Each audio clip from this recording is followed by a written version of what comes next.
Hi guys! Mon Montenegro. So for today's video, i-share ko lang sa inyo yung mga nabibili ko na souvenir tulad neto sa napupuntahan kong beaches. Ayan. So as far as I remember, binili ko to sa Siargao. Ayan, Siargao din to. Tsaka to guys. Ayan. And I have here eyeglasses. So, suotin natin guys. Dalawa siya guys, oh. Kasi ba, ako yung makakalimuting tao. Nakakainis talaga. Sobrang makakalimutin ako. Ito pa, yung nasa Siargao ako. Binili ko rin siya. Ayan. Siya nga pala guys, nasa Cadena Beach Resort tayo. And sana mapanood yung ibang vlog ko guys.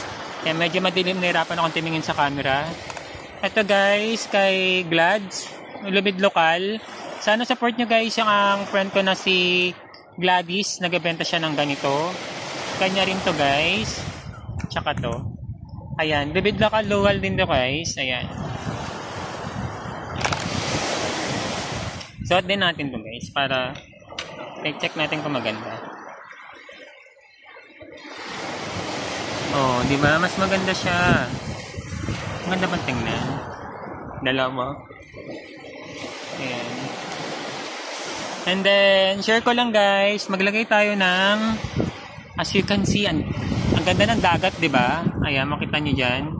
And then, maaraw, 9 AM. So, maglalagay tayo ng sunblock for my face. Ayan. Lagay tayo ng sunblock. Gusto ko tong ganitong sunblock guys, kasi hindi siya maputi sa mukha. Hindi siya maputi sa mukha. Pero naglalagay pa rin ako nito. Kasi last time na pumunta ako dito, ang puti na mukha ko. Naglalagay pa rin ako nito. Kasi nga may hirap na. Baka masunog yung mukha natin sa dagat. Kakadagat. Ayan. Yung ano ko for face, bala ko nga bumili ng ano yung spray. Pag nagkaroon ulit na lang ako ng budget guys, yun ang gagamitin ko for sunblock spray. Ito lang muna yung pang face natin. Ilagay natin siya dito. Para hindi mawala.